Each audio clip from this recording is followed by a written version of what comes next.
పోలవరం ప్రాజెక్టుపై ముఖ్యమంత్రి చంద్రబాబు గత వైసీపీ ప్రభుత్వంపై అన్ని అబద్ధాలే మాట్లాడుతున్నారని వైసీపీ నాయకుడు మాజీ మంత్రి అంబటి రాంబాబు ఆరోపించారు. ఏపీ సీఎం పోలవరం ప్రాజెక్టును సందర్శించి మీడియాతో మాట్లాడుతూ వైసీపీ పాలనపై విరుచుకుపడ్డారు. ఈ సందర్భంగా చంద్రబాబు చేసిన వ్యాఖ్యలను రాంబాబు తిప్పికొట్టారు. పోలవరం నిధులు ప్రభుత్వానికి మళ్లించినట్లు రుజువు చేస్తే చంద్రబాబుకు సాష్టాంగ నమస్కారం చేస్తానని అన్నారు. పోలవరాన్ని సర్వనాశనం చేసింది చంద్రబాబేనని విమర్శించారు. వైఎస్ జగన్ హయాంలో పోలవరం పనులు యుద్ధ ప్రతిపాదకన కొనసాగాయని వెల్లడించారు. అబద్ధాలు చెప్పడంలో అందరికన్నా పెద్దవాడు, నిజాలు చెప్పడంలో అందరికన్నా చిన్నవాడు చంద్రబాబేనని ఎద్దేవా చేశారు. పోలవరం నిర్మాణం సమయంలో రాష్ట్ర ప్రభుత్వమే పోలవరానికి ముందుగా డబ్బులు ఖర్చు పెట్టిన తర్వాత కేంద్రం రియంబర్స్ చేయడానికి కేంద్రంతో చంద్రబాబు ఒప్పందం చేసుకున్నారని ఆరోపించారు. ఇందులో డబ్బులు మళ్లింపు ఎక్కడ ఉందని ప్రశ్నించారు. ఒకానొక సందర్భంలో 2018కి పూర్తి చేసి 2019 ఎన్నికలకు వెళ్తాం, పూర్తి చేయండి అసలు ఎన్నికలకే వెళ్ళాం, చంద్రబాబు నాయుడు గారు అపర భగీరథుడు అని ప్రజల చేత అనిపించుకుని వెళ్తాం అని గొప్పలు చెప్పారు అప్పుడున్నటువంటి ఇరిగేషన్ శాఖ మంత్రి గారు.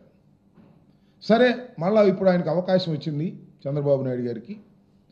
సరే, ఆయన ఏదో 2007కి పూర్తి చేసేస్తాం అనే మాట మాట్లాడారు.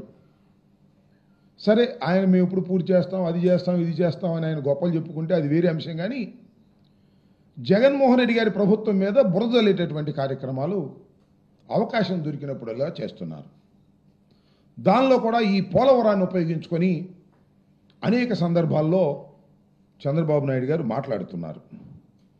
ఆయన ఏమంటారంటే 2019 తర్వాత ప్రజలు మమ్మల్ని దించేశారు, కానీ మమ్మల్ని మళ్ళా తిరిగి అధికారంలోకి తీసుకొచ్చినట్టయితే 2020కే మేము పోలవరాన్ని పూర్తి చేసేవాళ్ళం అని అంటున్నాడు. ఇందాకే పోలవరంలో మాట్లాడుతూ 2018కి పూర్తి చేస్తానని చెప్పాడు. 2019లో మళ్ళీ తిరిగి ఆయన అధికారంలోకి తీసుకొచ్చినట్టయితే 2020-21 కల్లా పూర్తి చేసేవాడట. ఇప్పుడంతా కూడా జగన్మోహన్ రెడ్డి గారు 5 సంవత్సరాల పరిపాలనలో విధ్వంసం చేసేశారట, పోలవరాన్ని సర్వనాశనం చేసేశారట. అప్పుడప్పుడు అంటున్నాడు కదా, రాష్ట్రంలో కూడా 14 లక్షల కోట్ల రూపాయలు అప్పు చేసి రాష్ట్రాన్ని సర్వనాశనం చేశారు అని. చివరికి లెక్కలు చూస్తేనేమో 6,000 కోట్లు.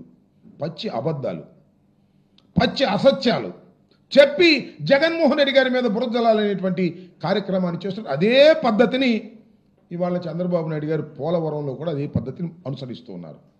చంద్రబాబు నాయుడు గారు 4వసారి ప్రమాణ స్వీకారం చేసిన తర్వాత ఒకసారి వెళ్ళాడు, మళ్ళీ ఇప్పుడు వెళ్ళాడు. పచ్చి అబద్ధాలు చెప్పేటటువంటి కార్యక్రమం చేస్తున్నారు. నేను అనేక సందర్భాల్లో ఇంతకు ముందు కూడా ప్రశ్నించా చంద్రబాబు నాయుడు గారిని, ఇప్పుడు కూడా అదే మళ్ళా ప్రశ్నిస్తా. ఎందుకంటే మళ్ళా